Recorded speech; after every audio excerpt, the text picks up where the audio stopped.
നമസ്കാരം, പ്രവാസി മലയാളിയിലേക്ക് സ്വാഗതം. ഇന്ത്യക്കാരന് 10 വർഷം തടവും 66 കോടി രൂപ, അതായത് ഏകദേശം 3 കോടി റിയാൽ പിഴയും ശിക്ഷ വിധിച്ചു. മക്കയിലെ മരുഭൂമിയിൽ മലിനജലം ഒഴുക്കി എന്ന കുറ്റത്തിനാണ് ഇത്തരത്തിലൊരു ശിക്ഷ വിധിച്ചിരിക്കുന്നത്. പരിസ്ഥിതി സുരക്ഷയ്ക്കുള്ള പ്രത്യേക സേന, അതായത് സ്പെഷ്യൽ ഫോഴ്സസ് ഫോർ എൻവയോൺമെന്റൽ സെക്യൂരിറ്റി ആണ് ഇത്തരത്തിലൊരു പ്രവൃത്തി ചെയ്ത വ്യക്തിയെ അറസ്റ്റ് ചെയ്തത്. സൗദി നിയമം അനുസരിച്ച് 30 ദശലക്ഷം റിയാൽ, അതായത് 66 സംതിങ് രൂപ വരെ പിഴയോ 10 വർഷം വരെ തടവോ കിട്ടാവുന്ന കുറ്റമാണിത്. ചില കേസുകളിൽ 2 ശിക്ഷകളും ഒരുമിച്ച് കിട്ടാനും ഇടയുണ്ട്. പ്രതിക്കെതിരെ നിയമപ്രകാരമുള്ള ഉചിതമായ നടപടികൾ സ്വീകരിച്ചു വരികയാണെന്നും എക്സ് പ്ലാറ്റ്ഫോമിലൂടെ അറിയിച്ചിരിക്കുകയാണ്. കുറ്റക്കാരൻ പാരിസ്ഥിതിക നിയമങ്ങൾക്ക് വിരുദ്ധമായി പ്രവർത്തിച്ചുവെന്നും കണ്ടെത്തി. ഇതിന്റെ അടിസ്ഥാനത്തിലാണ് ഇത്തരത്തിലൊരു നടപടി കുറ്റക്കാരനെതിരെ സ്വീകരിച്ചിരിക്കുന്നത്. സംസ്കരിക്കാത്ത ജലം പ്രാദേശിക ആവാസ വ്യവസ്ഥയ്ക്ക് ഗുരുതര ആപത്ത് ഉണ്ടാക്കിയെന്നും സ്പെഷ്യൽ ഫോഴ്സ് കണ്ടെത്തി. ഇന്ത്യക്കാരന്റെ വിശദാംശങ്ങൾ പുറത്തുവിട്ടിട്ടില്ല.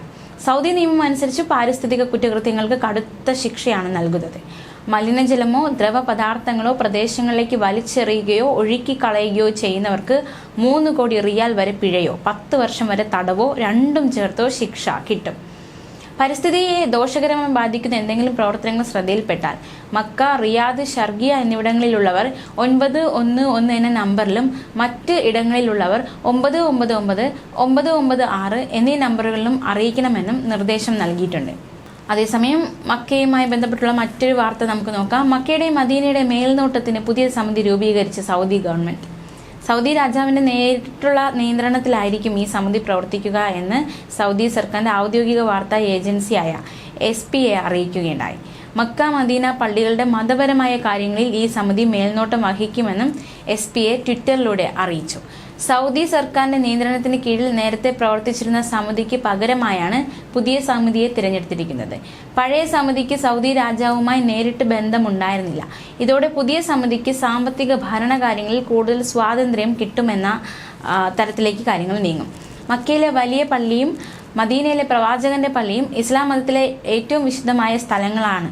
മതപരമായ പഠനങ്ങൾ, മതപ്രഭാഷണം, ബാങ്ക് വിളി തുടങ്ങിയ കാര്യങ്ങളിൽ പുതിയ സമിതി മേൽനോട്ടം വഹിക്കുമെന്ന് പ്രസ്താവനയിലൂടെ അറിയിക്കുകയുണ്ടായി.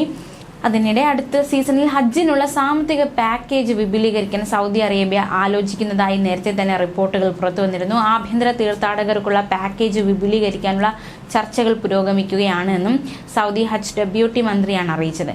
3984 സൗദി റിയാലിലാണ് നിലവിൽ ആഭ്യന്തര തീർത്ഥാടകർക്കുള്ള ഹജ്ജ് സാമ്പത്തിക പാക്കേജ് തുടങ്ങിയിരിക്കുന്നത്. ഇത് മുഴുവനായോ അല്ലെങ്കിൽ 3 ഗഡുക്കളായോ അടയ്ക്കാവുന്നതാണ്.